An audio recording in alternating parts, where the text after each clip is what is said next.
Good afternoon. I am Sudeshna from MARG. Firstly, a very warm welcome and thank you for participating. This is one of the few webinars where we already have questions in line coming in.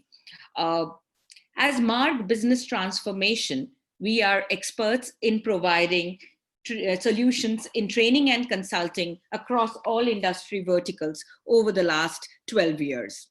About 3 years back, MARG became the global affiliate of ProSci Inc. in the Indian subcontinent. We are the sole authorized providers of certification workshops in this part of the world. Our journey so far has been very rewarding. In a matter of fact, in these 3 years, we are now equipped to offer all the ProSci global programs and advisory offerings in India. So, practitioners on this webinar, both ProSci and otherwise, look out for our advanced tracks to be introduced from October onwards. This webinar is, is particularly on building enterprise capability, and your presenter for the day is Krish. For those new to ProSci, Krish is the MARG co-founder and director and heads our consulting function. He is a ProSci experienced practitioner and is in his journey to become a deployment leader. He's now an advanced instructor who can also deliver the train the trainer program, a very few in the world. So over to you, Krish, for this webinar. Thank you, Sudeshna. Good afternoon, everyone. The topic is kind of self-explanatory, isn't it? We're trying to figure out from people who are ahead of the curve, who are able to embed change management into their organization, into the DNA of the organization. We're trying to learn from them what are a few things we could borrow and apply in our worlds. That's the topic. It's an interesting topic. It's a damn interesting topic for me because we get to talk about real organizations that have gone through the journey. That's exciting in and of itself. But the next part is those 6 lessons. As the story goes, Tim was on a flight. Tim Creasy, the chief innovation officer, was on a flight, wrestling with the fact that in every one of these cases, we are very closely involved with the organization and with the deployment lead. But courtesy NDAs, courtesy organizations need to protect their own storylines. We were struggling with how do we take these case studies and bring it out to the larger audience. And as we wrestled with that, we came up with, hey, guess what? Here are 6 defining themes. They are unique to each organization, but the application is universal. We can touch them, we can see them across these cases, and very many more. That's the story on this webinar. The fact that we're not just bringing the cases, but we have these 6 lessons that are worth learning. Good afternoon and welcome. For this webinar, my ask, as usual, is going to be that you do some work, right? Not just sit and watch and consume, but engage in the conversation. And how do I propose that we do that? 2-3 routes. Number 1 is you have a chat window available, and that helps you communicate with the panelists. And my request is make sure that all your tech questions, I can't hear the guy, I can't see the screen, etc., all your technical questions, please put them in the chat window. Questions on the content itself or any comments you wish to make, that's what the Q&A window is for. So please use the Q&A window. I would request, as always, that you have a sheet of paper next to you, something to write on next to you, because along the way, we're going to be pointing out these 6 lessons, and not just pointing out 6 lessons, but also asking you, how do you plan to apply these 6 lessons? So the paper or something to capture this is going to be useful. And of course, finally, make sure that you have a secondary device available. We will be using Poll EV, and I'll give you the instructions in a short while. We will be using Poll EV for us to have conversations across our screens. With that said, let's talk about the agenda for this afternoon. There are 3 things we're going to do. We're going to first spend some time and establish a foundation to what is this enterprise change management capability? Why do we need it? What's the thing?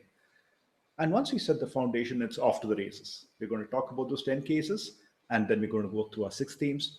And as we work through our 6 themes, the rhythm is going to be identical. We call out the theme. What is that theme? How did it play out in this particular case? And finally, how am I going to apply it? The how am I going to apply it is when the mic comes to you, and I'm going to be curious on what does this sound like to you. And this way, by the end of this 1 hour, you have a working strategy, if you like, right? A working way to get started or continue along the path you chose when you got onto this webinar. With that, let's get on to the foundation piece itself. What is this game all about? You would have seen this story played out, shown to you in some form or the other, in some webinar or internal town hall or the other. It's inescapable. It's inescapable, especially in the context of the current pandemic, that we are in the middle of a time when the pace of change has proven to be exceptionally high. And when I say pace of change, it's become exceptionally high. It's not just the change projects. We are done with change projects. We're done with having zillion change projects happening simultaneously. We are now in the zone where we are looking at those different change projects needing to convert to benefit. We are in that environment where we are saying it's not just rolling out dozens of projects, but I also need to see the money. I also need to see the value. I need to see the benefit realization. The impatience of organizations, leadership, and employees across the board to having another project just go by is the impatience is just too high. And in that context, you're having bigger change, faster change, it's more complex, it's definitely cross-functional. It's definitely stop being, yes, you do that improvement in your silo and then let's see how it works. It's no longer the game. Anything you do is going to touch all of us. And this has a flip side. This story has a flip side. And the flip side is there is a high degree of change saturation. What do I mean by change saturation? It means that an average employee, how much does the employee feel the overload, the pressure of having this, that, and that also come into them? In the current matrix world, you have regional change, functional change, local change, parent change, regulatory change, competitive change. There are very many sources for change, both internal and external. And in the middle of that entire storm is your average employee who just wants to come, do his work, succeed, and go back. And as she goes through that process, as he goes through that process, they are struggling with the fact that there isn't a stop to it. And some are projects and some are transformations.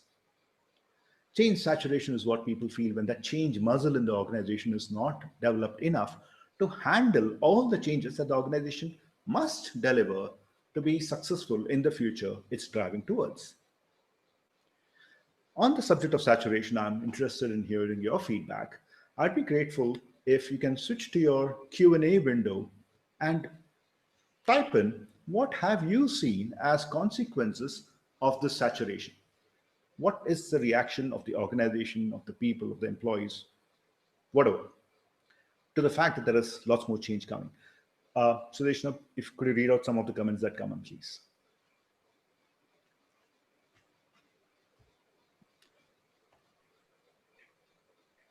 This should be on your Q&A window. Pressure, Yes, pressure, then kind of disengaged. absolutely. And as the answers come, Impacted research. users become comfortably numb, Oh God, yes. lose interest. I won't say it's apathy, it's not indifference, but it's just, I think the word numb is a fair description, right? I got to do it. I know I will do it. What does it mean for me? What does it mean for us? The actual embracing of the change, you don't get that far, do you? And from a research perspective, when we looked at what research tells us, same storyline. And again, there is a rhythm below that, underlying rhythm, right?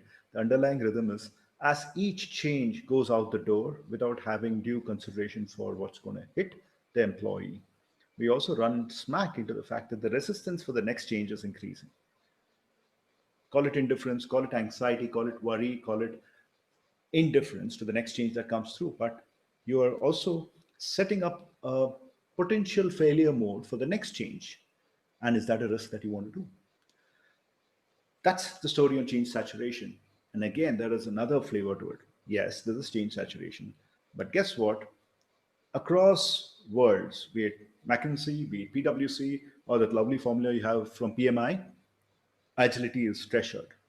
The ability of the organization to not just respond, but absorb and turn something around and again reach its position of dominance and success in a changed environment. That agility, that turnaround time is still extremely treasured. Organizations want to be really, really good at it. They want to deal with the fact that no matter how many changes come their way, they're able to take it in the jaw and then move on, jump right back up and move on. And in the midst of all this, you also know that this capability, this last thing I talked to you about, this capability to deal with change, absorb change, adopt and use change, and deliver change, the ability of us as an organization, every employee amongst us, to take that change and make the most of it. That's not just a nice to have thing, it's a strategic imperative. Why? Have you ever been in a meeting where someone says, a new strategy is what we did yesterday? No. Much of strategy is change. Much of strategy is at the very minimum a tweak, at the very maximum a pivot. You're going to make a complete shift.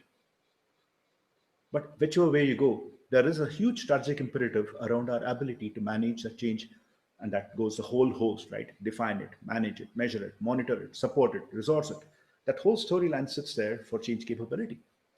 And then, if I'm able to do that really well, really, really well, guess where that leaves me versus my competition?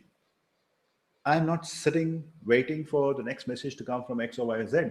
I'm able to move faster. And when I say I, it's we. It's not just me. My middle managers are able to move much faster. My leaders are able to move much faster. We're not all waiting for HQ or the leader to come and tell us what to do. We are able to engage with the change much faster. The change is not resting just on the backs of the project manager.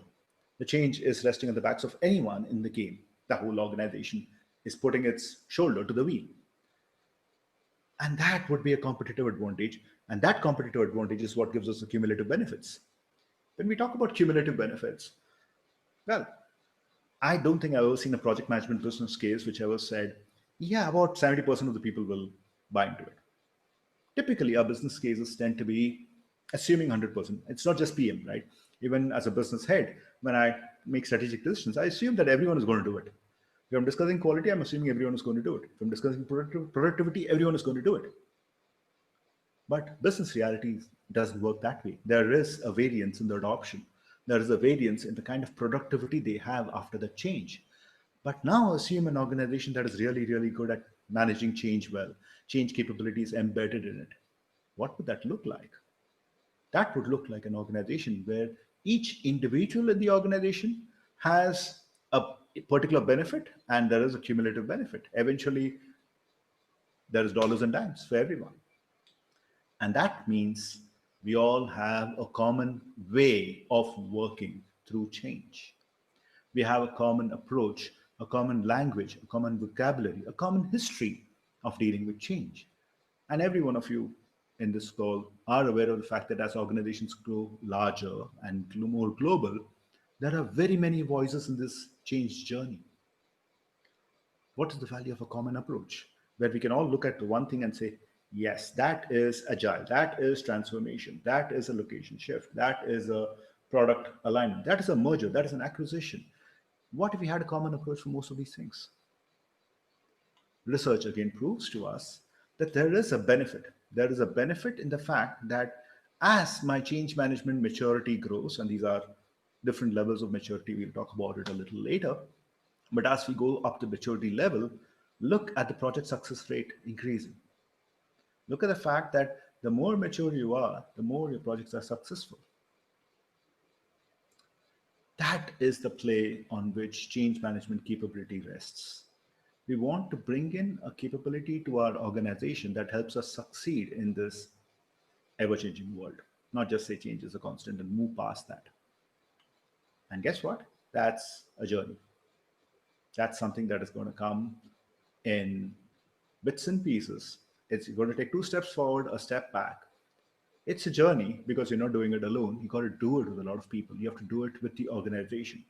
It's a journey because there are very many skills involved. It's a journey because there are going to be setbacks and there is going to be a clearly different destination. So in very many ways, the journey metaphor does make sense.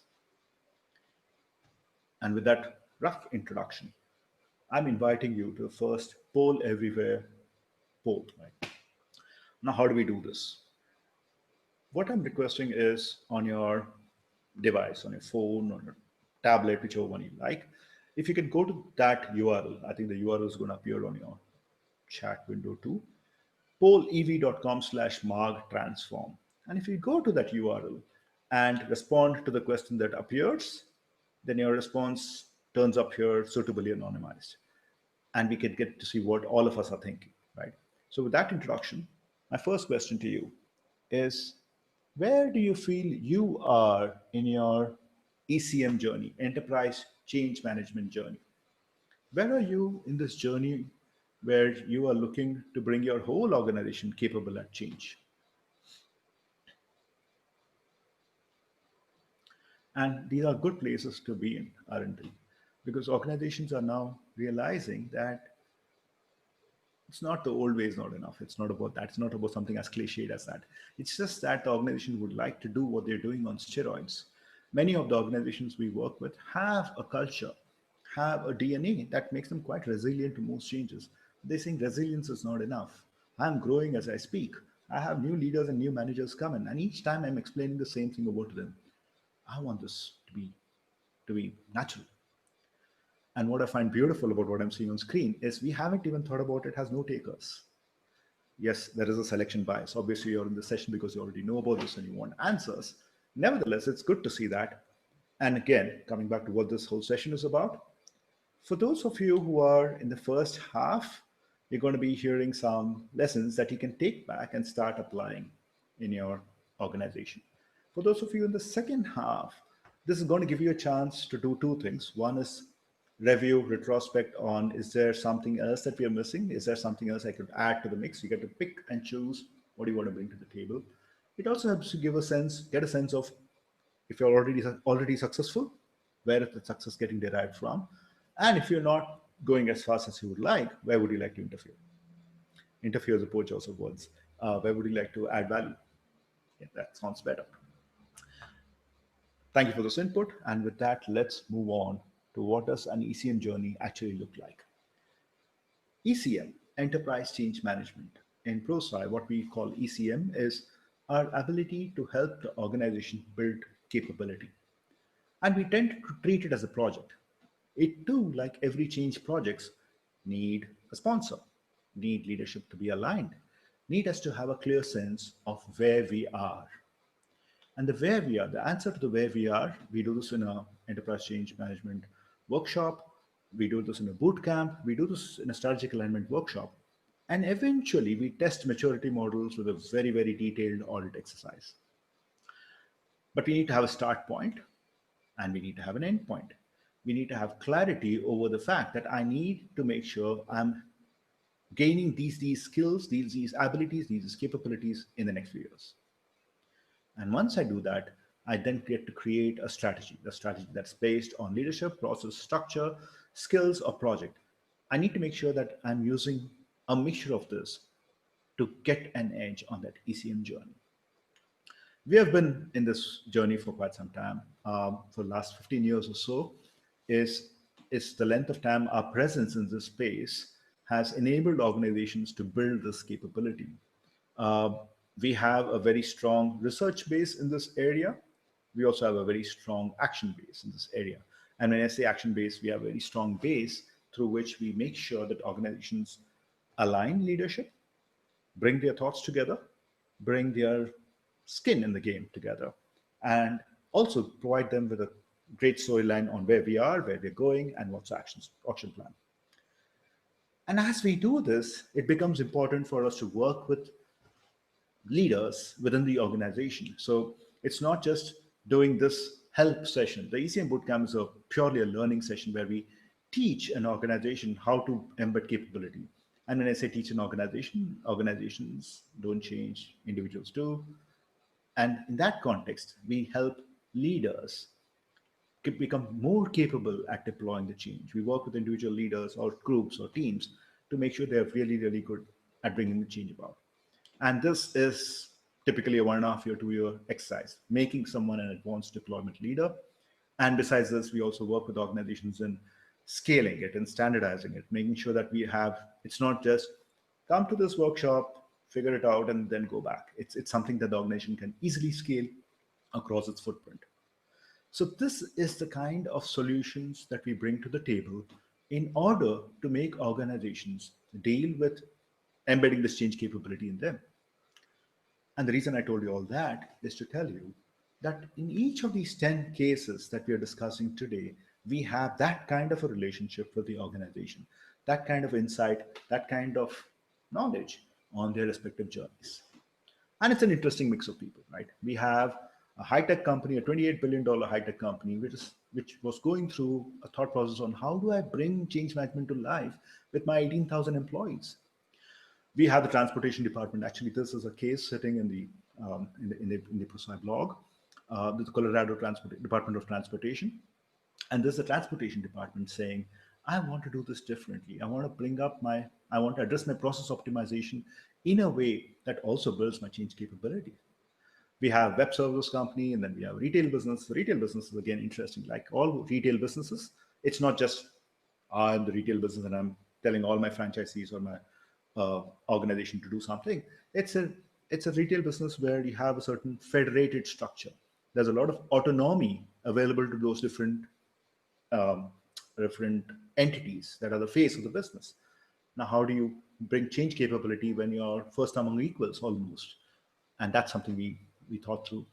The hospital system was really, really good. 70,000 employees working on our way through 11 hospitals in one metropolitan center and figuring out how to bring a hospital environment, not your average for-profit, is it? So hospital environment would adopt change capability. Um, we have manufacturing companies. We have the municipal government too, right? Just the government sector, municipal government, banking sector. We have pharma case, which is very, very interesting, where they're working through supply chain. We have security company working through how do we help succeeding in embedding change capability. Each of these stories, each of these, the genesis of why they needed change capability, why they chose change capability as the capability they want to bring in is different. And where they ended up is different. But it's that journey that has got our most interest because that's the journey we are all going to be in, right? At some point or the other, as you work with your organizations on delivering change, it's important for you to figure out what are some key themes. And that brings us to the 6 themes that we figured out. The first theme obviously is aligned with your culture. Culture is well, culture value systems are the canvas on which your organizational change is painted. You would have heard this sentence before. In this case, as you bring change capability into the organization, a new arrow in the quiver of the organization, it's important for you to consider what already exists. What's the fabric of the organization? What does the organization already value? How does it actually function? What are the norms and expectations of the people that work in the organization? The second one, deploy on key initiative. It's show, don't tell. It's not enough to just call out the fact that it's change management. We got structure, we got intent. Here is a new change management office. Here is the head honcho of change management. You got to demonstrate to the organization that this works. This works for us. This works in our shop, in the way we function. Build a change network. You're not going to do this alone. You have to do it with the organization. And again, every time I say with the organization, remember the organization rapidly becomes a group of individuals and you want to bring them along in the story. Go where the energy is. The organization already has, well, to extend the metaphor of a living body, it has a heartbeat. There is already the organization's focus, attention, and energy on some area or the other. How do you help change management piggyback on that? How do you make change management help that source of energy or focus of energy succeed and then take things forward? Integration with existing competencies. The story has been told very often that we can't just ask people to have a great change competency without investing in them with the tools, with the mechanism, with the knowledge. And that's the integration with existing competencies. The last part, this also is a change. This also is going to deal with resistance. This also is going to deal with people getting puzzled on, is this too complex for me? This is also going to deal with the organization saying, not now, a little later. So you need to treat this move towards change capability also as a change. What you're going to hear in these next few slides is the fact that these themes are universal, but the way in which each of these organizations address them is different. With that, let's start with, I'm a coffee guy. I hope you have tea or coffee next to you. With that, let's start talking with the first one, align with your culture. So in our group, we had the hospital, and the hospital already had a culture of dealing with an external community, with care, with attention, with focus. And they said, let's bring in change management capability as a way in which we can take care of our internal community. Let's make change management a way in which we make our internal community as strong, comfortable, valued as we deal with our external community. The pharma company was in a different place. The pharma company was already in a place which is all about quality, all about measurement, all about consistency, all about predictability, in which case they saw the change management capability story as an incredibly good data-based approach to deal with change. They saw the ACCAR measurements that we brought to the table, the way in which you measure awareness, desire, knowledge, ability, and reinforcement, and map it over the course of a project as a great way to embed it into their culture. In the case of the manufacturing organization, it was more about processes and projects. What's more simple than bringing in change management as a part of how we manage process and project? The tech company was in a different place. The tech company was in the space of saying, we deal fundamentally with taking something that's fuzzy, a technology opportunity, and converting it to something practical for our users. Let's do that. Let's take this as change management, not as a fuzzy animal, but let's think about all the practical ways in which we can apply change management. Let's run after those projects where we can see adoption making a lot more sense to the people listening to it. Let's defuzzy it, make it as practical and meaningful as possible. Web services company was their thing, their culture was all about we are cutting edge, we are bleeding edge, we are ahead of the game than anything else. We bring in change management as a way to stay ahead. We bring in change management as itself an incredibly cool way in which to deal with change and help employees succeed in a changed environment.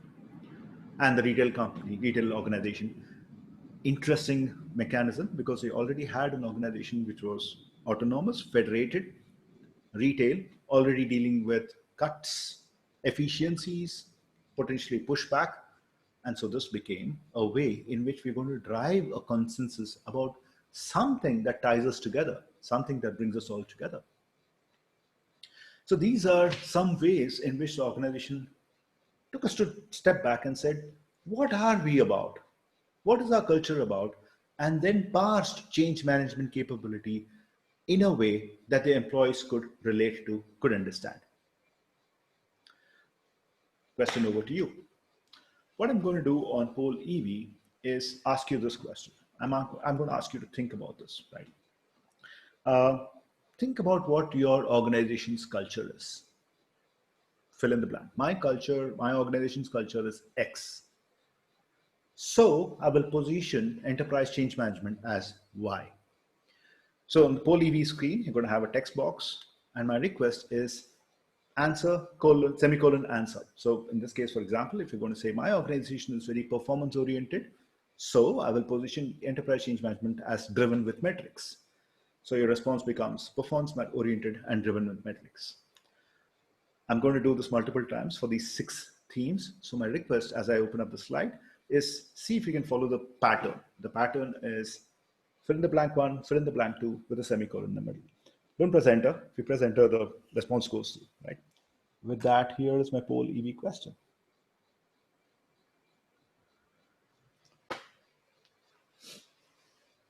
Sudeshna, in the meanwhile, are there any burning questions in the Q&A that I can take? Already had a few questions, so I'm just starting with one. As does change maturity of an organization vary with the context of change being implemented? And how can consulting firms leverage the change maturity model to attract and bring more business? Okay, fair enough.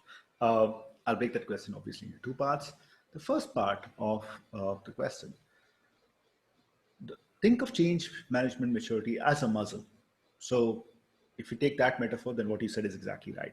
The more complex, the more geographically dispersed, the more levels of the organization impacted by a change, the more complex the change, it's likely that your muscle gets better developed, right? But I'm talking about not just one change. In this discussion that we are having, I'm talking about multiple changes. I'm talking about the fact that it's not just one change that we want to have go through. And because of that one change, my maturity is very, very high. If you've had a chance to look at the maturity model, we rate your ad hoc and isolated projects as a level two, right? Level one, there's nothing available. Level two is ad hoc and isolated. It's only at level three that we start doing it often enough. So, yes, the more complex the change, it's likely that your change maturity, there is a step change in the change maturity. But what we are chasing here is not one change's success, it's many changes success. The second part of the question on how much can we use this relationship between change maturity and the organization to, to try and figure out where's the money in it for a consulting organization. In my head, it's probably cart before the horse. It's about what problem is the organization inviting me to solve. So when I wear the consulting hat and I'm going to the organization, sometimes the organization is just focused on getting a project through. And that is their prerogative. That's perfectly fine. But knowing and appreciating enterprise change management, knowing the maturity model in my head, is going to help me understand the current state of the organization a little better. It's going to help me understand where is pushback going to come from. Knowing, for example, the culture of the organization, where it sits, is going to help me position a particular project pattern. So rather than speak about the fact that change management maturity gets me more dollars, I'm thinking more along the lines of change management maturity helps me parse an organization's context better. And doing that helps me give them the solution they need. So, I hope that makes sense. Since we don't have the speaker, so I'm going to assume for the moment it makes sense. Uh, and while we do that, look at the kind of items that's coming up in the list, right? Our organization is large in size, but things like a startup, in which case I'm going to position enterprise change management as what, right?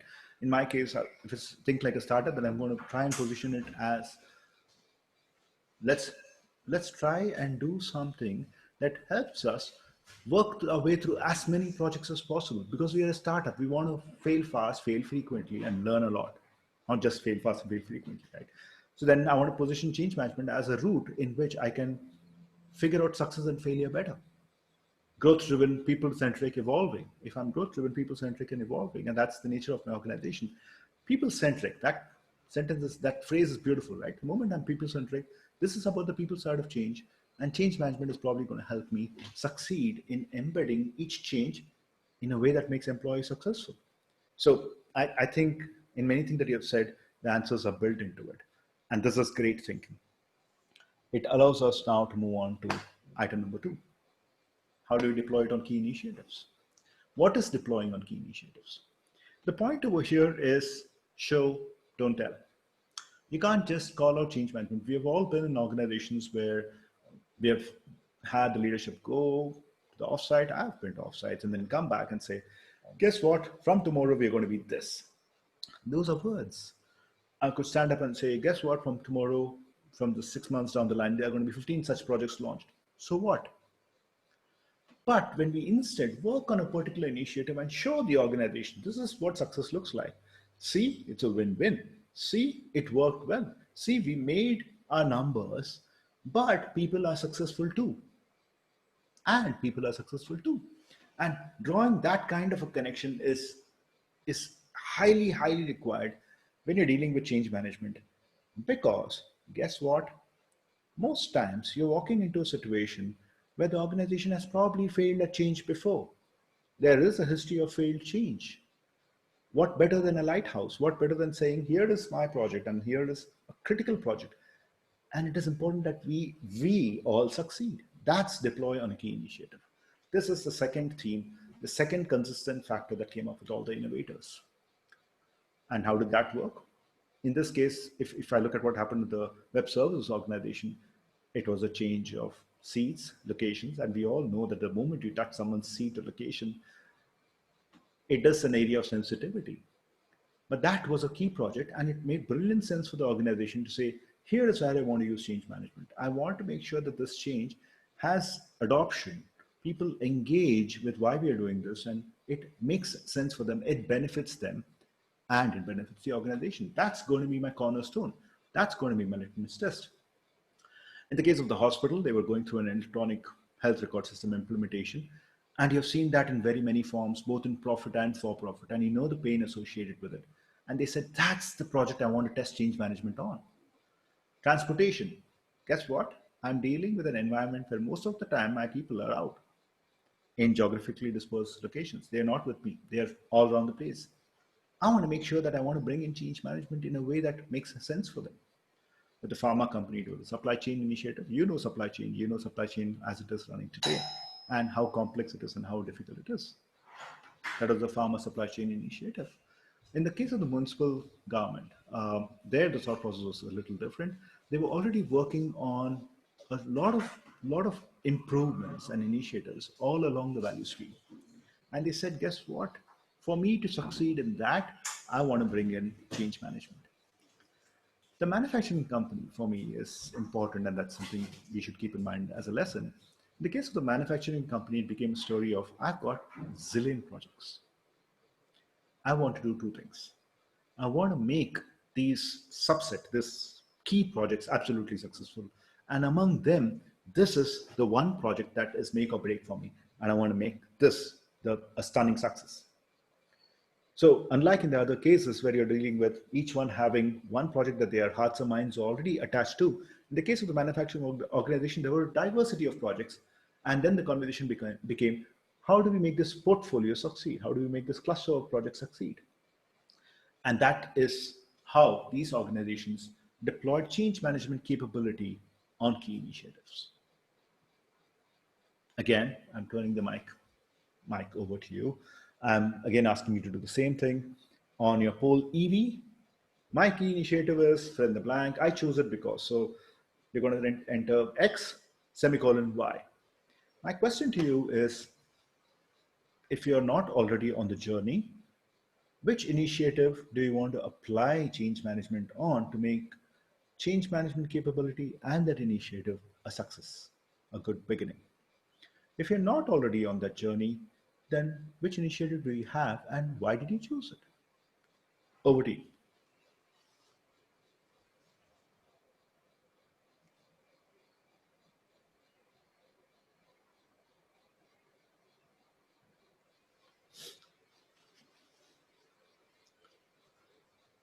Much of this, when it happens in this part of the world, that could be India, that could be Sri Lanka, that could be, I'll not take place names, but it doesn't make a difference which part of the world it happens. This I've found becomes very, very important because the organization has heard buzzwords before. The organization has heard 10 things before. They need to get a sense of, will this actually work for us, capital U, capital us? Will this work for my team, lowercase u, lowercase s? Will this work for me? They need to get that buy-in. Leaders need to be shown how to do this. There is structure, there is intent, right? Digital delivery of my services, that's a great one, right? If we need to think about how we're going to make digital delivery a success, we need to think through what does it mean for the person who's letting go of picking up the phone and saying, hey, can I have this? The person who's able to go back to a particular mail ID and say, give me this, versus saying, no, you know what, we're all on the ticket. Setting up a change management office. Why is that important for the organization? And as leaders, connect to the fact that with that change management office, I can leapfrog, I can do so many more things much better. That becomes your easiest war cry for making change management successful. Digital transformation, the mobile part, the AI part, um, because it's the future is a very fair argument, but we need to make this in a way that organizations can connect with. When I say organizations, I mean different individuals, different leaders, different silos, if you like, right?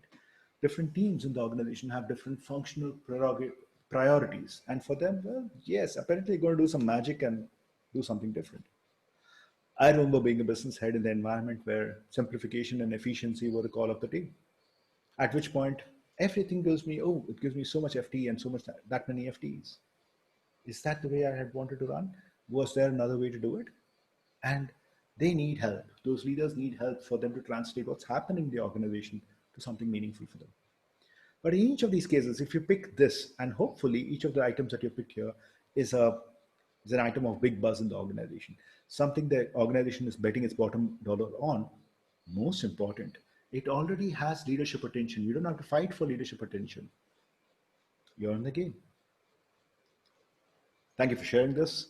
I'm now moving on to our uh, third theme. Like I said before, you can't do this alone. You have to do it with people. And when I say people, our thought process prior to this was change agent network. How do you get the change agent network empowered? How do you get them connected? Where does it fit in terms of goals? Where does it fit in terms of different activities they do, etc., etc. That was the thought process we already had. It research already told us that change agents are extremely important. What do these examples tell us? The security firm's case, they said, yes, I need a change agent network, but I'm going to make a change agent network out of leaders. I'm going to call it a pioneer network, a group of people who are saying the first step forward. I'm going to brand them if necessary, but I'm going to make sure that these are the people who are taking the first step forward and are being uh, are being awarded, recognized for it in a way that makes it easy for them to influence the others. In the case of retail, as you can guess, again, connecting this and the culture storyline, right? It's not just, oh, that person is a great influencer and articulates well, let's make him a change agent. No, this was more about saying, given that each of these entities under me celebrate their autonomy, I need to make this more representative. It doesn't become just a change agent network because they're good at influencing. It becomes a change agent network because they represent their respective teams, units, and so on and so forth. In the case of the bank, life was a little more natural. If you've been in the BFSI vertical, you know how this would work. There was a centralized COE team, there's a center of excellence team, but then again a federated structure to make sure there is different representation across different teams, to make sure there are as many voices as possible in the game. Right? The storyline again on the municipal one was really, really good. In the municipal case, with municipal corporation, what they did was, given that their project was already underway, there was a value stream game happening. They made it a cross-functional team which had project management, change management, process management, and performance management. You had people from all these three groups, all these four groups sitting together, and they become change agents. So now you're picking change agents not just on end user functional roles, but also on the role that they play in the project. In the case of pharma, much like in the security case, in the security company's sake, in the pharma company's case too, they picked leaders and now they made them ambassador leaders. They said, guess what? Yes, it is about change agency, but it's also about you being an ambassador for this project, of taking this project and making it your own as you take it to the organization.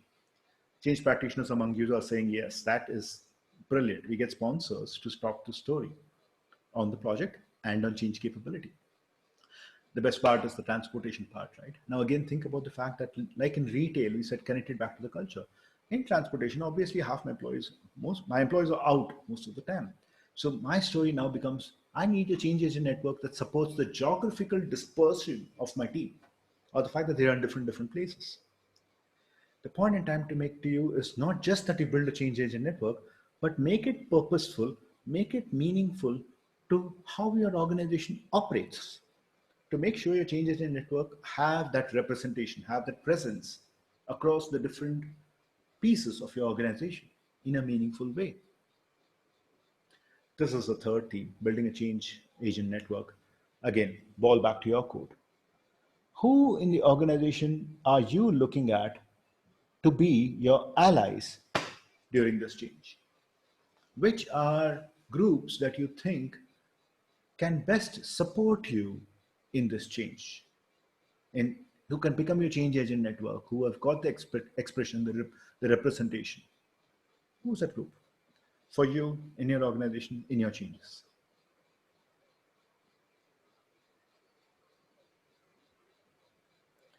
Uh, Again, Sudesh, while we wait for responses, I'm open for questions.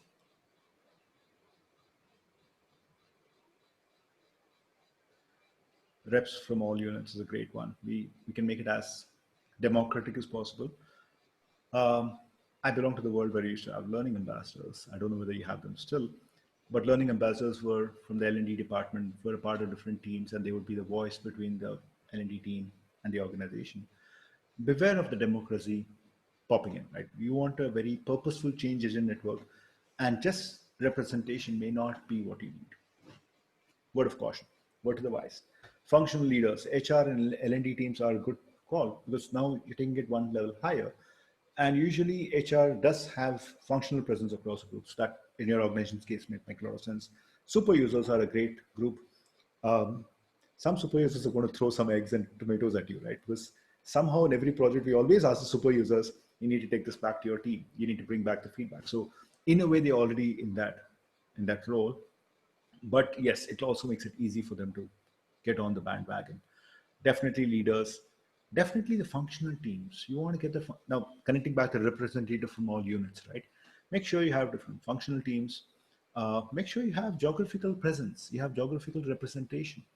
I'm dealing with a lot of change complexity where it's a HQ and organization. HQ, OpCo, couple of service companies, and then how do the different legal entities work together?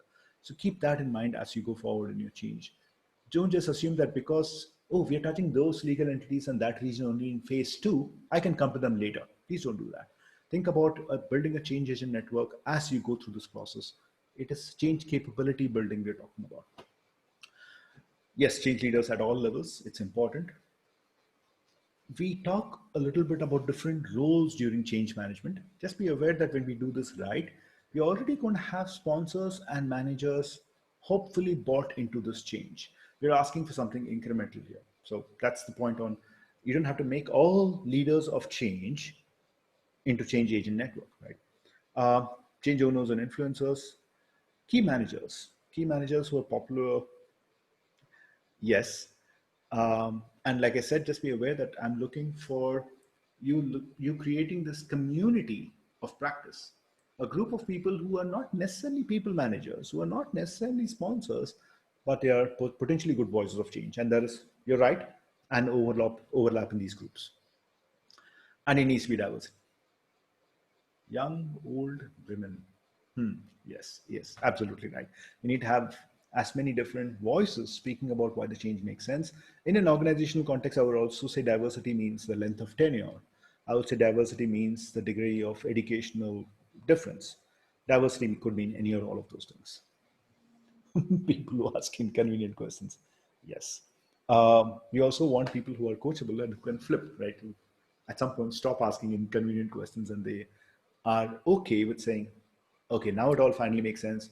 You answered the toughest of my questions. I'm willing to go and be an ambassador. You want that flip to occur.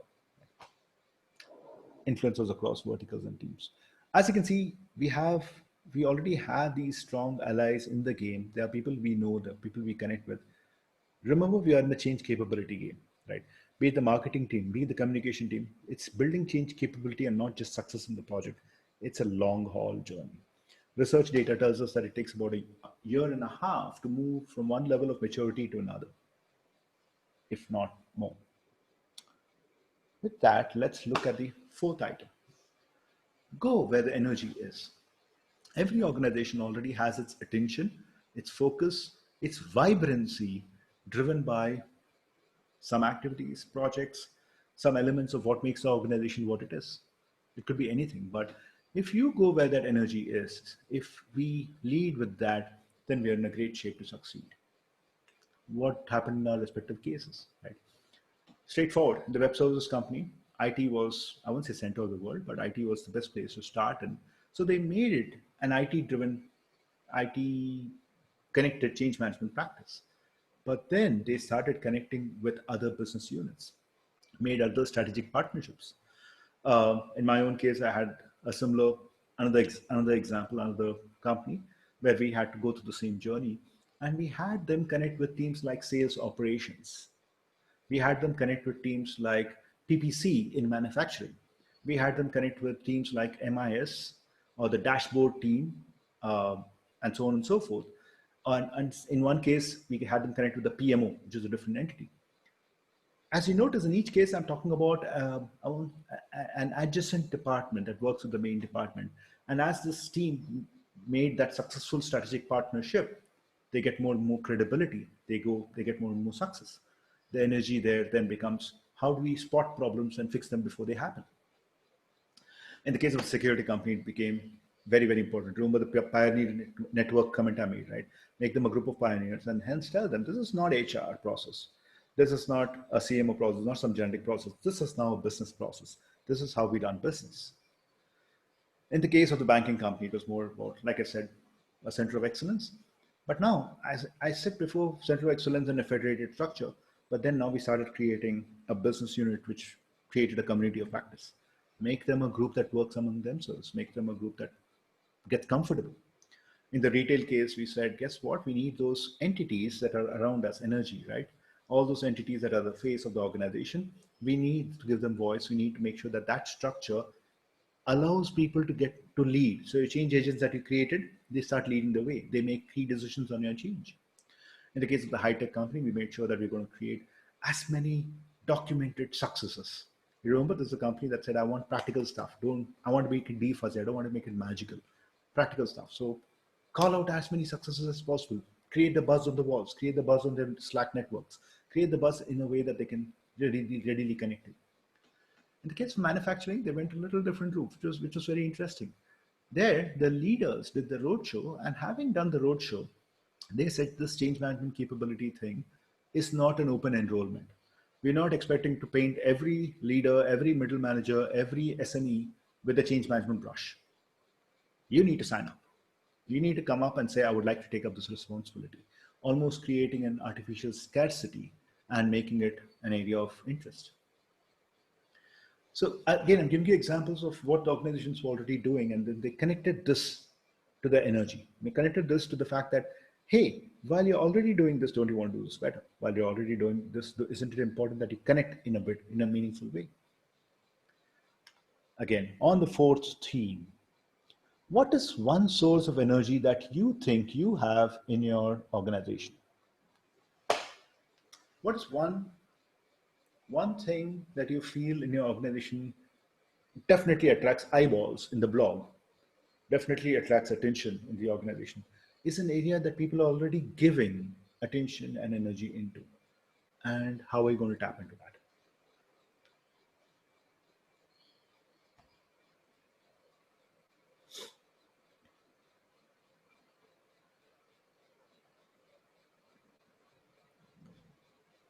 Sudeshna, again, I'm open for questions in the meanwhile.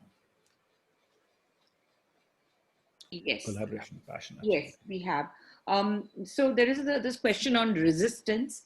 So they are like, the question is more on the lines of like, if somebody is building change capability and using the ProSci methodology and kind of building the awareness in the whole, and if there is some critical issue and that gets delayed because of resistance, now how do we kind of manage that delayed implementation, because this is something very critical for the organization? If I got the question right, this is on a key initiative that was chosen, right? So we already had our key project, and then that project is running late. Yes, Did I read that? yes, yes. Great question. Um, we be honest. This is what we have from our research. Our research tells us that organizations, employees, managers, executives, and know what has happened. They're not strangers. You're not speaking from one legal entity to another. I'll be even more direct. If it's a train wreck, everyone knows it's a train wreck. And what they've seen, what organization appreciate the most is that direct, transparent, direct, relevant communication is going back to them and telling them, this is where it's going. This is why we are still behind it. These are the lessons we are learning.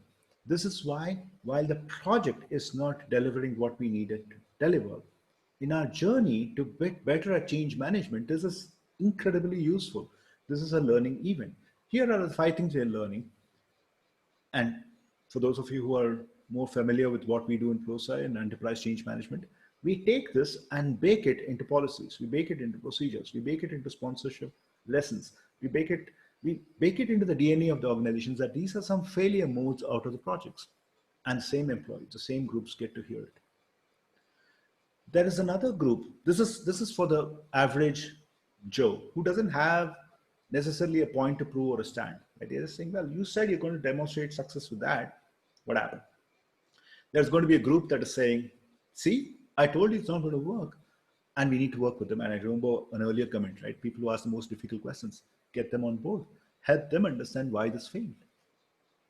The third part is there's going to be a group that is anyway positive, and they are probably already having a role in that change.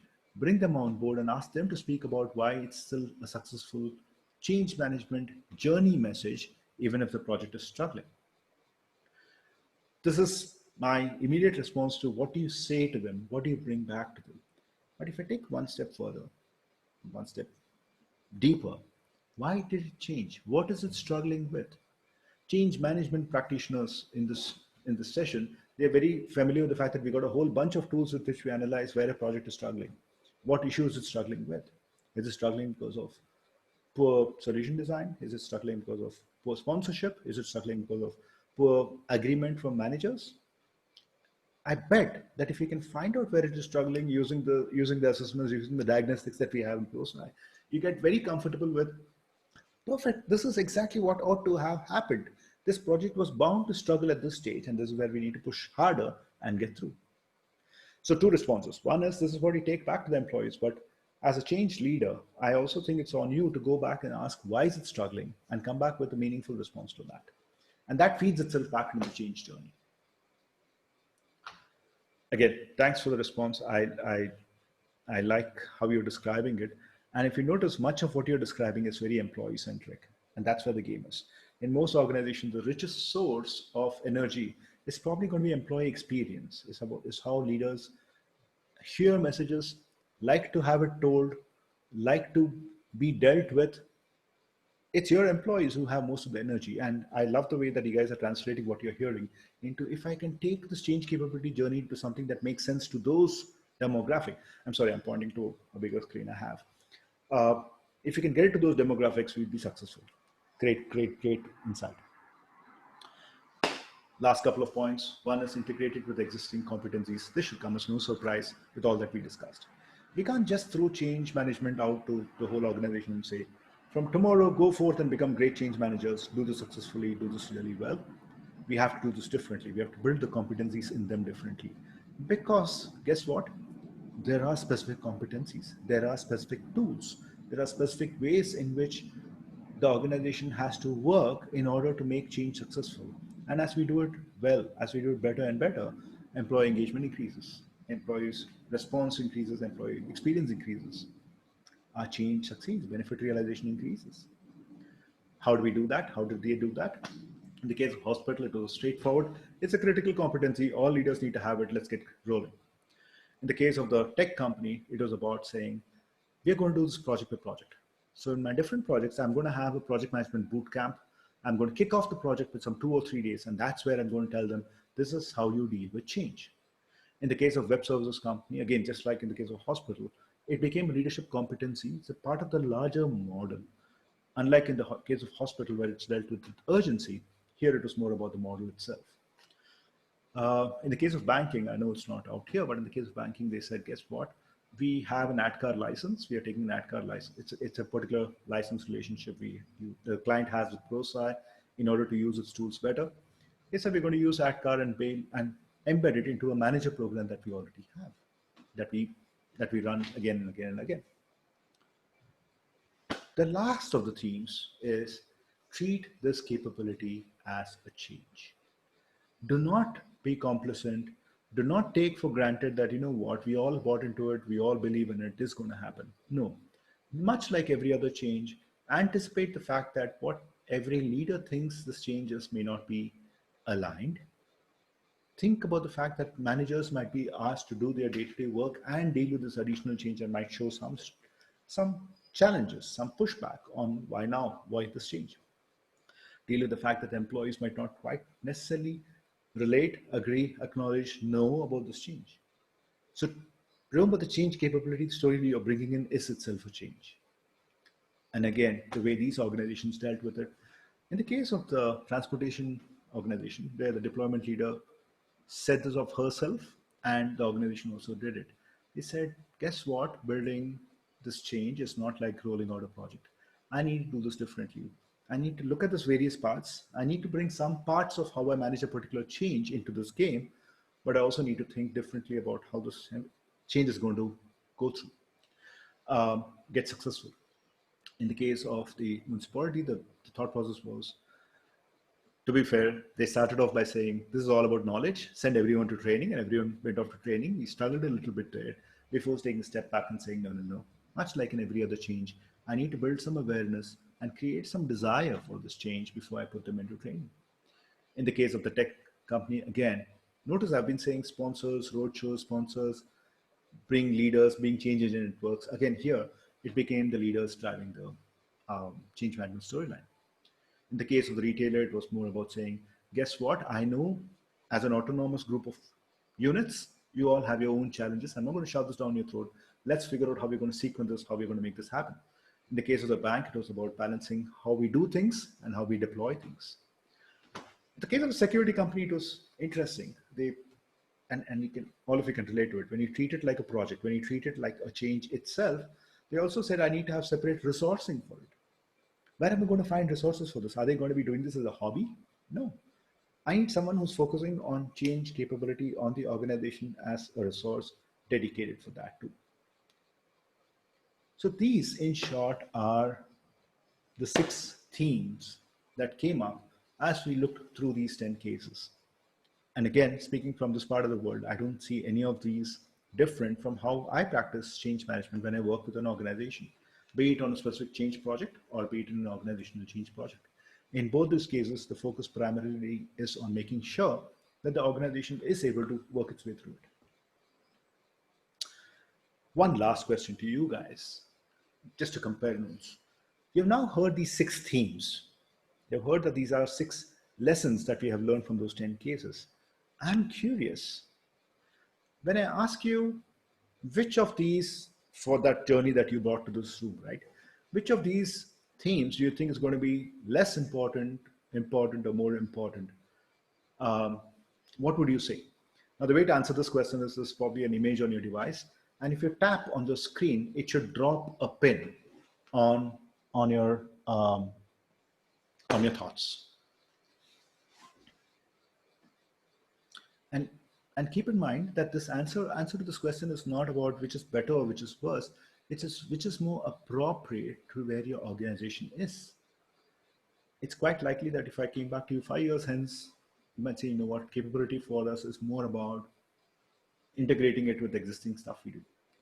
But today it might be more about aligning it with the way our culture functions. Maybe 3 years back, you would have said, it's all about making sure that one big project succeeds. And maybe today you're saying, no, my demographic has changed and it needs to be where my people are. Keep in mind that change management takes change management. So, and enterprise change management is the greatest example of that. To deliver the change, you need to treat it like layers of cake. And one of the layers of the cake is also someone going to say, can't we just send them a mail and say we have launched this initiative on change management? Why don't we just get L&D to start giving these programs and make sure everyone attends them? Not going to work.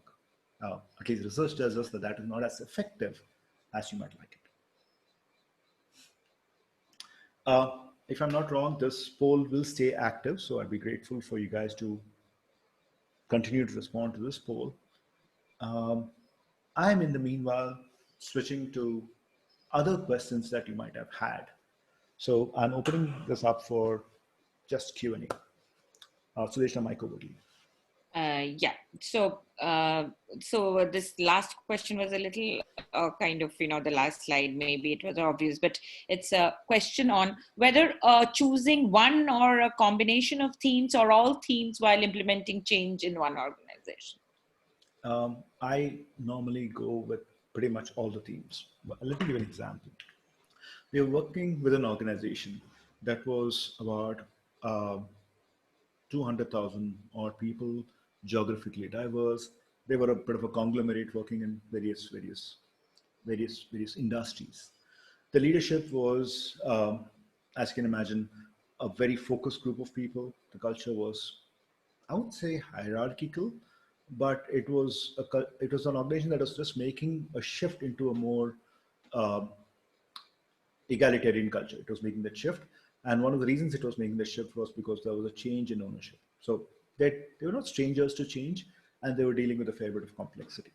As we rolled out change capability, we started off by saying one clear thing about them that makes a lot of sense is that they deal with differences, but the way they dealt with differences thus far is kicking issues up till it reaches a point where everyone agrees on it. Everyone is from different industries.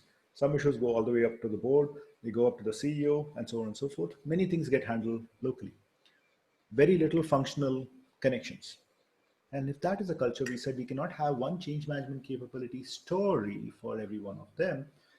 We took it almost like a unity in diversity storyline, where we said this change management approach, this building of change capability, is the way in which we can speak to one another about our businesses.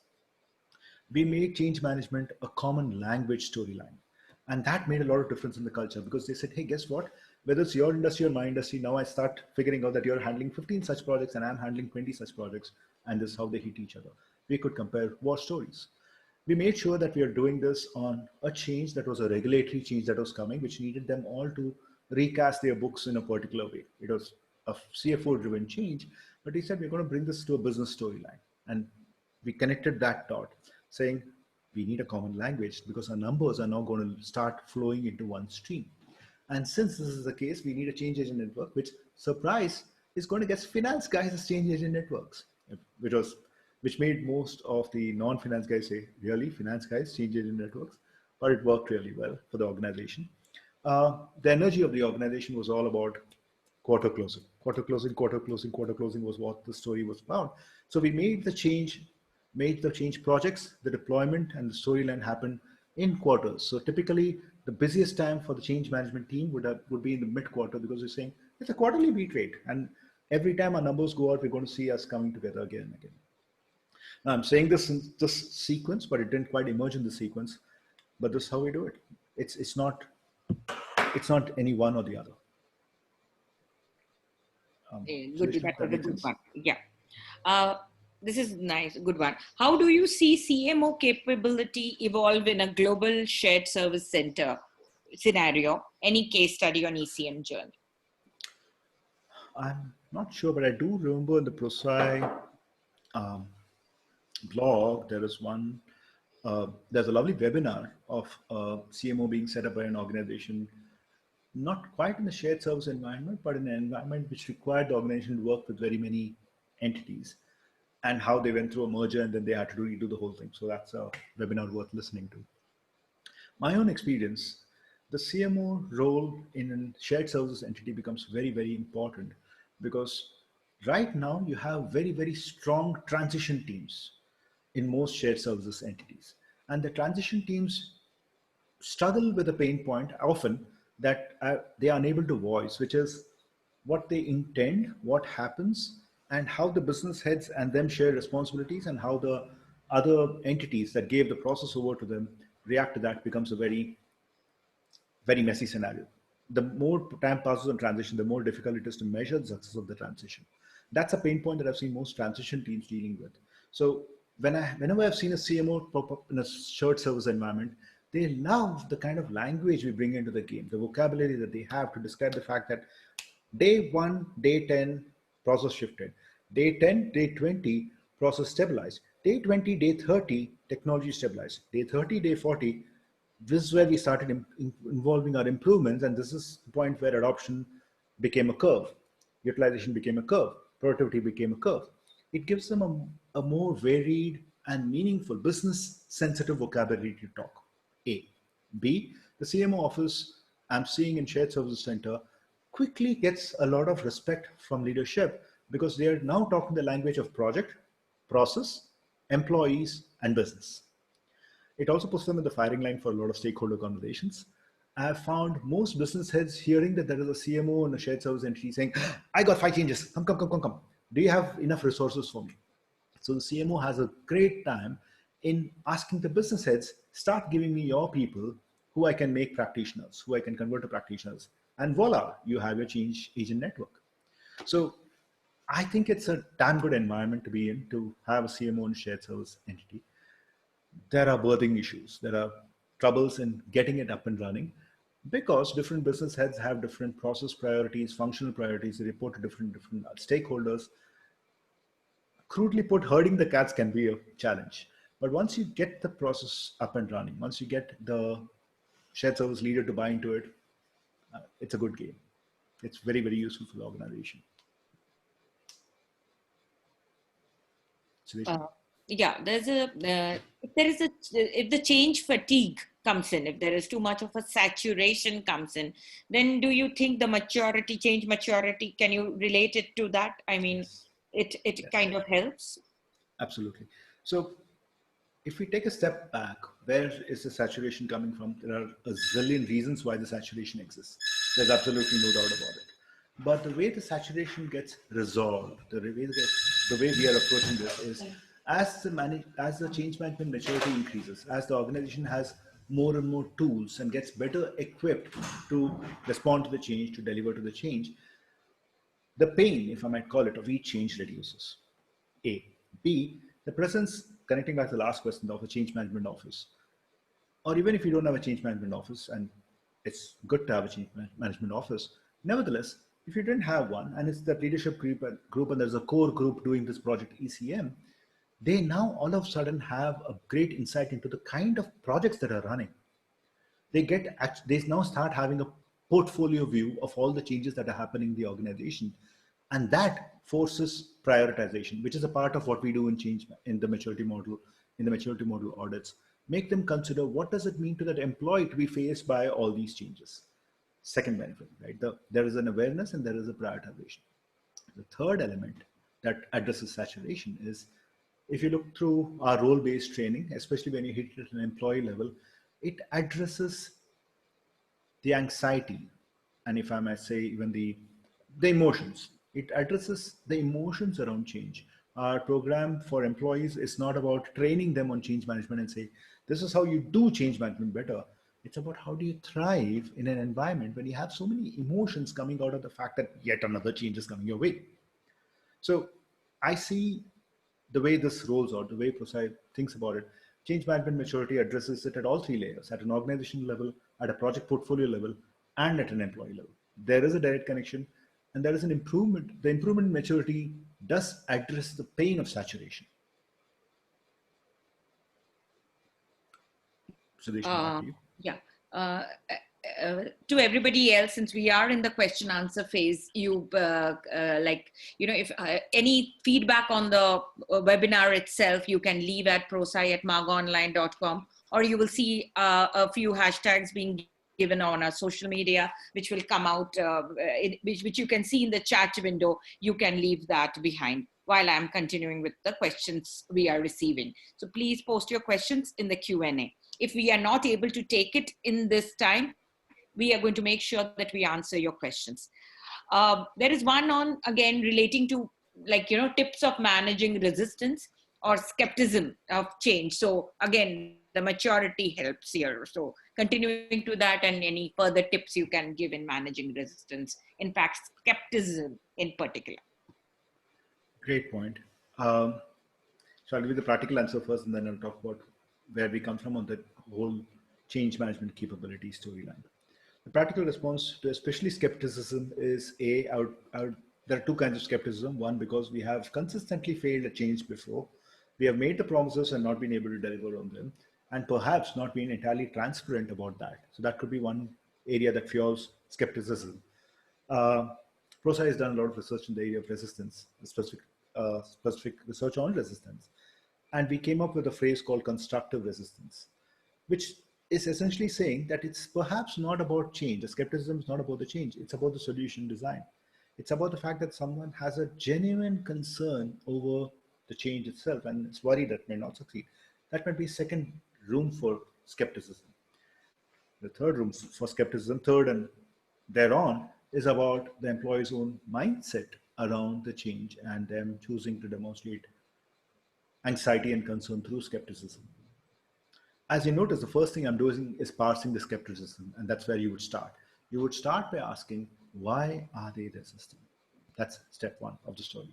Step two of the story is it widespread? And you should, depending upon who you are, if it's not your own direct report, you should ask the managers and the sponsors, is it natural? Is it normal? Is it change specific? Once you get these two things, there are 10 tactics that we have. It's there in the blog too on managing resistance. The first four are about having a conversation with the employee, or if it's a function, if it's a team, it's with the group. Asking, guys, what is it that is driving you to feel uncomfortable with this change, to not believe in this change? So figure out where it came from. Make sure that the chain of command is aware of what you're trying to do. Engage with those employees. All this is on the assumption that it does make a key difference to the project rollout, etc., etc. And if you notice, my entire answer was around a change project. If we elevate this conversation to change capability, and you see there is skepticism around why this capability, I would take you back to these 6 themes. I would say, have you aligned this project to the culture? Is it because you're not seeing a key initiative directly connected?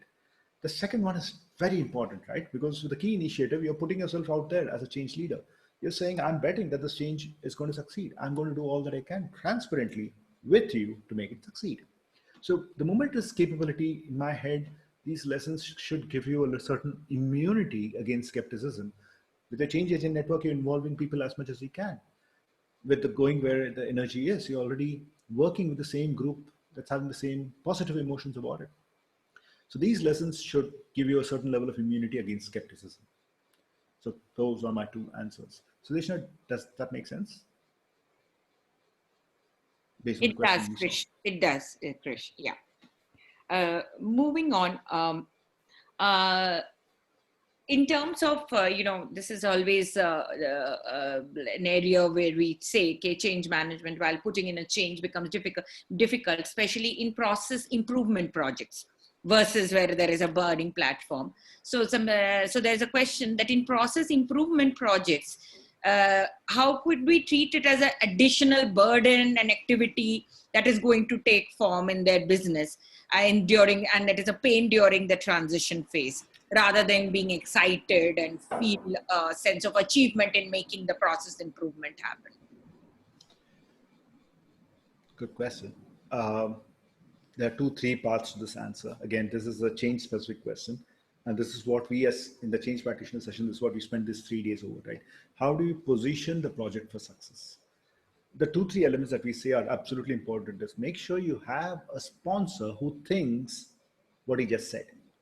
We need to have a sponsor who's actually able to think about this process improvement, not as a rap in the knuckles. You guys messed up 10 times and that's why we have to improve this process. Not to fix a problem. The turnaround time is too slow, we can't deal with the market anymore. We need a sponsor who's actually saying that this is the best way for us to improve the quality of our experience, both as employees and as users of this value chain. Hence, we need to do the process improvement. So step 1, get yourself a sponsor who thinks that, who believes that, or if your sponsor doesn't do that, flip them. Step 1 of the story. Step 2 of the story is speak with the project manager and try and find out whether that is that what the process improvement is about. I've seen process improvement projects that go back and look at all the quality errors that have been made and then say, this is how we're going to improve. We're going to make sure those quality errors don't occur. That may not sound like improvement. You might bring in RPA and say that's process improvement, and someone is going to say, no, that sounds like automation, and hence I'm going to be out of a job, and it goes on to a different loop. So ask yourself whether your solution design actually talks to what you described. Is it about an improvement in the organization? The third part, as a change manager yourself, ask yourself, what are people interpreting this as? We talk about a concept called senders and receivers, and the fact that when we send out messages, we are so full of the fact that this change is good for the organization, is going to make the organization successful, and so on and so forth. But the person who's listening to it is filtering it into a what's in it for us, what's in it for me kind of storyline. And as they think about that what's in it for me and what's in it for us storyline, they need to be able to see visible modules, bricks, connections between their today, their tomorrow, and this process improvement project actually being a benefit. These are the places, if you notice, I'm not talking about making a story. I'm not talking about creating an image. I'm talking about where is the data actually saying, what kind of a project is it actually? And most of the time, I've found that employees are very, very comfortable with not a what's in it for me message, but what am I required to do? It's okay if your process improvement is not a process improvement, it's a process standardization. It's a process harmonization and not quickly an improvement. That's perfectly fine. I can live with that so long as you tell me that's what it is about. Beyond all this, again, I'll take you back to what has been the history of the organization in dealing with processes. Uh, Shared Service Center came up as an example a little earlier. If you have a group of people who are basically always answerable to stakeholders, everything is important, everything has to be perfect, they're not going to necessarily look forward to process improvement unless there is something that makes life a little easy for them. That's where I would probably ask you to look. Again, Sudeshna, do you think that made sense given what the questioner asked? Yeah, so it was like specially asked with when they are when the transformation itself may be a threat as to roles become obsolete, etc. So then, as you said, that it doesn't remain a process, just a process improvement. Articulating or defining the change becomes very important. And that's your senders and receivers right there, right? You're sending it out saying this is process improvement. I'm releasing people, I'm releasing FTE from this process to make the process sensible, simplified, meaningful, valuable. But as an employee, I'm entitled to feel that, well, I had these skills. You put me through zillion trainings to get me good at this process. And now I didn't have time to attend any other training. I don't know any other process. What, what next for me? And going back to your change management plans, I'd be curious on what you have as a mitigation plan to address those things. And sometimes you don't, in which case we call it as it is. Start with the sponsor. Make good friends with the project manager. Between sponsor, project manager, and change manager, you probably have answers to many of these questions. That was a good Suresh. one. We have one more on the culture aspect. Okay, if senior management or the senior leadership are of a certain democracy or an ethnicity, imbibing their principles and work ethics, then which is different from the local culture, then how can the CMO bridge? Can the CMO play a role in bridging this cultural gap? I'm thinking as an answer. Um, in MARG's evolution, we went past once once we um, once we are closer in this part of the world, we also deal with this kind of issues very often. Many of the changes that we touch affect culture, and we started looking for. Uh, we started knocking other doors to bring culture assessments into India. So this what you touched is a great question. I'll break it up into two parts. The change management office, much like the project management office, is an entity that typically is charged with standardizing, resourcing, training, governing change management projects really, really well. What you described of bridging that gap is identifying a change project. Organization vest leaders with the task of identifying what should change. Leaders do that by looking at variety of data, looking at what business outcomes they need to achieve, comparing the two and saying, okay, we need to flip this, we need to change this, we need to block this, we need to accelerate that. On paper, that's how the process works. So when you ask that question, I would flip it back to say, A, do you have a sponsor or leader who believes that must happen? If it does happen, the change management office is the body that makes it happen in as effortless, efficient way as possible. Effective too. But then if you tell me I don't have a sponsor, but this is what I feel as a change management officer, I think that is the problem, I would ask you to go a different route. I would ask you to find analysis that demonstrates that this cultural difference is the reason why business outcomes are struggling. And business outcomes include employee experience, include employee engagement, right? So this is why it's struggling. This is the data, and find a sponsor. Because what you're describing requires leadership to change, as you described it, in the headquarters side, but even leaders over here, even leaders in the local leadership also needs to change their mindset. It requires these two groups to start working together. We do a lot of work in that field in MARG. And I tell you from experience that to do that, I need at least a voice. I need some sponsor to say, yes, this is important. Sometimes the CMO can facilitate this, can be the trigger, can be the body that says, hey, hang on, there is something broken over here. And typically I see that happening with HR. So CMO and HR will get together, say this is broken, they'll call me and they'll get Marg in and say, guess what, we need someone to be able to facilitate the, the rest of the conversation that turns up once we tell them, you are a part of the issue. So in short, keep in mind that as a CMO body, if you're proposing a project, find a sponsor first. If you're proposing a solution to an issue, find a sponsor, find a project manager. If you're saying that that is the issue, but no one knows about it, I don't think as a CMO, it will be very effective for you to launch it as a project. I'm being as frank as I can. Sudeshna, do you think that made sense?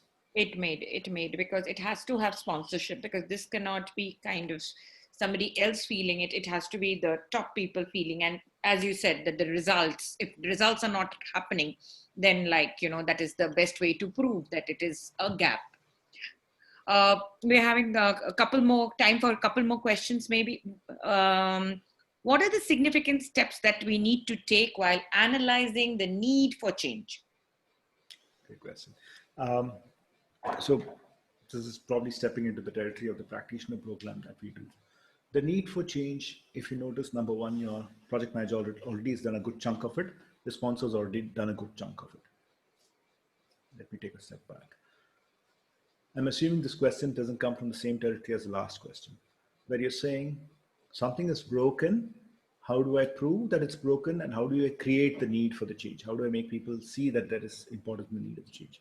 If that's your question, definitely it's back to the sponsor and the project manager. Acknowledging that something is broken, good is the enemy of great. So it's very likely that so long as the organization is working well, what they were doing yesterday is working today, they may not buy into the fact that there is an urgency attached to what you're bringing to the table. So keep that in mind. Your sponsor is your first place to go. If your issue, something is broken, no one is observing it, how do I make them understand the need for the change? If the question is more generic and you're saying, no, in general, how do I make people aware of the need of the change rather than just the change? We typically say in ProSci, you answer 3 or 4 questions, right? We answer the question of, why change? Aren't we fine as we were yesterday? Why isn't what was good yesterday good enough today? So why change? Why this change? Okay, of all the 15 things you could change, you could change that person, you could change this person, you could change that person. Why me? So why this change? Why this change now? Why the urgency? Why can't we do it tomorrow? Why can't we do it next quarter? And finally, what if we didn't change? If we didn't change, what's going to happen? Are we going to limp along exactly like we limped along? I'm fine with it. Are you going to change that? Yeah, then you know what? I'd rather not do this change. Let's go with that change. So we talked about these 4 questions as being critical for you to answer that awareness of need of change question. Why change? Why this change? Why this change now? And what if we did not change? And if you can articulate this well in a way that different communities in the organization can relate to it, you're in good shape. Okay, so just to kind of round off also, it seems ProSci has a change maturity model, right? And yes. This thing is more about, can we find out which level your organization is at? Can ProSci do an audit for us? Yes. So we do a very formal audit. It's depending upon the organization and the scale you have, it takes some time. And what we come in and do is a maturity model audit that covers 5 areas, over 50 key questions that we seek to answer with data and facts. Like I said, when I'm launching, when the change management journey is launched in an organization, we anyway do that as a dipstick to get a sense for where we are currently. But if we're talking about a formal process, we definitely do it. My recommendation is it gets done with, again, a sponsor knowing that it's done. It's not done just as, some sponsors can take this very negatively, saying, oh, apparently you as a team went off and did a change management audit and you're saying I'm not good enough. Maybe it's that leader's problem, or that leader's department doesn't do it well. I do it really, really well. So yes, we can and we do a maturity audit, but we recommend that we do it as a part of a process to make leaders understand what is this animal called change management and how they can use it effectively in the organization. We can reach back and we can have a chat about how that works. Okay, and the last question, because we are just going a little over time. In the hierarchy, who does the CMO report into? CIO or a CEO? Uh, I've seen, okay, research tells us that the most common places to find the CMO office is the within the HR team, because OD has a lot of connection with that. You've seen it in with the PMO, the IT teams. You've seen it with the CEO as a part of the CEO's office. So you actually name the top two, three places where CMOs are usually found based on research. Which is the most effective place to keep it as close to business as possible, in a way that you remember one of the slides talked about strategic partnerships, right? Especially in discussing change agent networks. You want to keep that group in as visible a place as possible where it can establish change strategic partnerships without having to go through one more level. Uh, I'm not commenting that one is better than the other or not, but it's the box in the org chart is absolutely important. Great question. The closer it is to being self-sustained, the closer the CMO head is to speaking on an eye-to-eye basis with the other business heads, the better for you. That makes sense?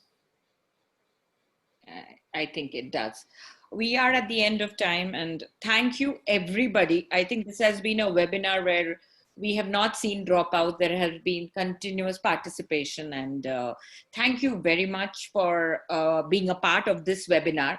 The Thanks, recordings guys. of the webinar and the slides shall be sent to everybody who participated. Thank you so much. Have a great day. Bye.